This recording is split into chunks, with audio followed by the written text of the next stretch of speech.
नमस्कार दोस्तों, आज हम एक बार फिर से डीएलएड धारी बच्चों के लिए जो एनआईओएस बोर्ड के माध्यम से किए थे, अभी तक उनको न्याय नहीं मिला है। उन्हीं को न्याय दिलाने के लिए मैं एक बार फिर से आप लोग के सामने प्रस्तुत हुआ हूँ। इस सरकार का बहुत बड़ा अन्याय है, क्योंकि सरकार ने लोगों को अवेयर करके गांव-गांव तक प्रचार करके लोगों से पैसा भी वसूला और उनके कोर्स का मान्यता को भी सुप्रीम कोर्ट में रद्द कर दिया गया। जबकि मैं आपके सामने एक एविडेंस रख रहा हूं, उसमें स्पष्ट लिखा हुआ है, नेट के माध्यम से हम लोग इसको निकाले हैं कि ये कोर्स 2 साल का था।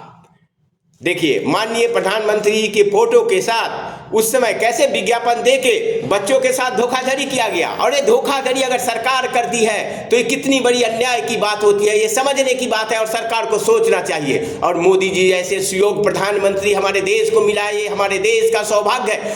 लेकिन प्रधानमंत्री तक ये बात क्यों नहीं पहुंच रही है, मुझे पता नहीं चल रहा है। या हमारे एनआईएएस के दोस्तों जो लोग भी इसमें लगे हुए हैं, वो कोर्ट तक क्यों नहीं सही ढंग से तथ्य को प्रस्तुत कर पा रहे हैं। आज तक हम इस बात से बहुत ही अचंभित भी हैं। अचंभित इसलिए हैं कि देखिए, एक कागज मैं आप लोग के सामने प्रस्तुत कर रहा हूं। देखिए, प्रधानमंत्री जी के फोटो के साथ इसमें दिया गया है कि ये 2 साल का कोर्स है। इतना बड़ा विज्ञापन उस समय सरकार बड़े बड़े पेपरों में दी थी, तब जाकर हिंदुस्तान के बच्चे डीएलएड किए थे। और इसमें स्पष्ट लिखा हुआ है कि ये 2 साल का कोर्स है। इसमें ये भी स्पष्ट लिखा हुआ है कि इसकी मान्यता भारत के सारे राज्यों में एक समान से होगी।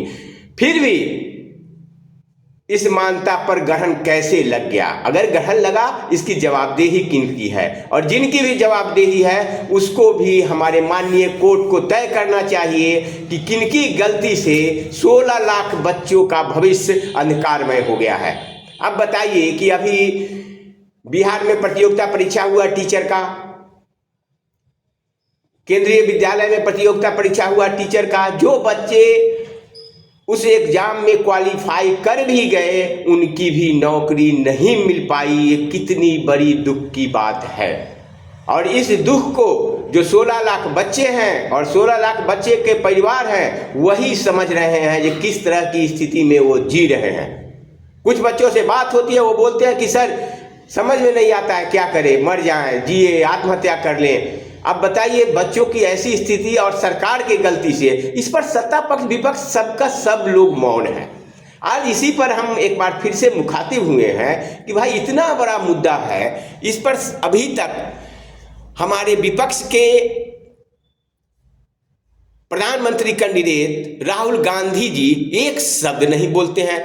वो हिंदू पर बोलेंगे, मुस्लिम पर बोलेंगे, सांप्रदायिक मुद्दा पर बोलेंगे, लेकिन ये कितना बड़ा, इसमें हिंदू भी है, मुस्लिम भी है, सिख भी है, ईसाई भी है और सारे जाति सारे धर्म के लोग हैं, जिसकी राजनीति सत्ता पक्ष और विपक्ष दोनों करती है।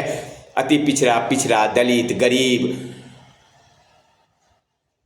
और गरीब सवर्ण, सारे लोग इसमें शामिल हैं। फिर भी सरकार नहीं सुन रही है। अभी एक और मैं दिखा रहा हूं कि उस समय के माननीय मंत्री उपेंद्र कुशवाहा जी, मौनी बाबा, छने भिन्ना, छने छिन्ना, छने तुष्टा, छने रुष्टा, कभी बीजेपी में, कभी जदयू में, कभी राजद में, कभी राम बन के, कभी श्याम बन के आते थे। फिर बीजेपी का दामन थाम लिए। वो क्या थे उस समय? राज्य मंत्री थे भारत सरकार में, शिक्षा विभाग में। एक कमेंट आप कुशवाहा का बता दीजिए, एक कमेंट आप कुशवाहा का हमको बता दीजिए कि 16 लाख बच्चे के लिए एक वीडियो, एक लेटर प्रधानमंत्री तक को लिखे हो। नहीं लिखे हैं। और इसको दिखाने का मकसद मेरा ये है कि आप सभी लोग इन सारे डॉक्यूमेंटों के साथ माननीय धर्मेंद्र प्रधान जी से मिलिए। धर्मेंद्र प्रधान जी को ये सारे डॉक्यूमेंट जब दिखाइएगा तब उनकी दिमाग की बत्ती जलेगी। उनकी दिमाग की बत्ती गुल हो गई है। उनके दिमाग की बत्ती तब तक नहीं जलेगी जब तक आप एविडेंस नहीं देंगे। ये क्या है? इतना बड़ा प्रचार। इस प्रचार के माध्यम से कम 1.5 करोड़ वोट सरकार को मिली थी। और सरकार क्या की है? 16 लाख बच्चों और 16 लाख बच्चों के साथ जुड़े हुए 1.5 करोड़ लोगों के साथ कितनी बड़ी अन्याय है। ये कोर्ट में भी इसको प्रस्तुत होना चाहिए था, कोर्ट में भी जाएगा। हमें तो लगता है कि कोर्ट में अगर माननीय वकील महोदय इसको सही से प्रस्तुत करेंगे तो सरकार पर भी कोर्ट संज्ञान ले सकती है, क्योंकि सरकार स्पष्ट इसमें लिख रही है कि 2 साल का कोर्स है। माननीय मंत्री जी, राज्य मंत्री और मानव संसाधन मंत्री दोनों मिलके इतना बड़ा ऐड दे रहे हैं। अब ये ऐड धोखा हो गया बच्चों के साथ, तो जवाबदेह कौन है भाई? अगर गलती हुई है तो उस गलती को एनसीटी, एचआरडी और NIOS बोर्ड के सभी के चेयरमैन मिल के बैठ के इन बच्चों के भविष्य के बारे में क्यों अभी तक नहीं सोची?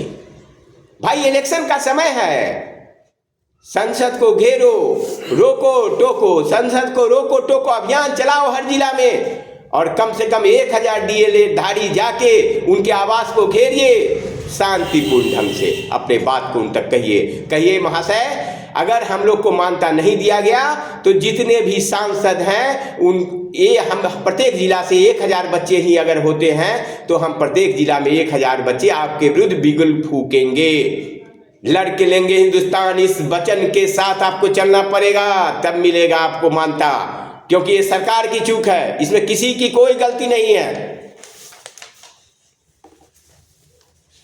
अब बात को समझिए, ये 2 तथ्य दिखाए। अब देखिए कि जितने भी मंत्री महोदय हैं जैसे चिराग पासवान और जितने सांसद हैं, खास के बिहार के बहुत सारे सांसद, मैं उनको तहे दिल से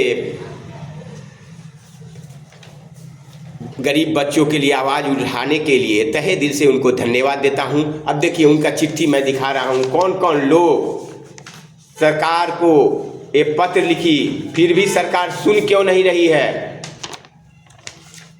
देखिए एक पत्र ये भी है, ये देखिए, ये लोग लिखे हैं सरकार को, फिर भी सरकार नहीं सुन रही है। सरकार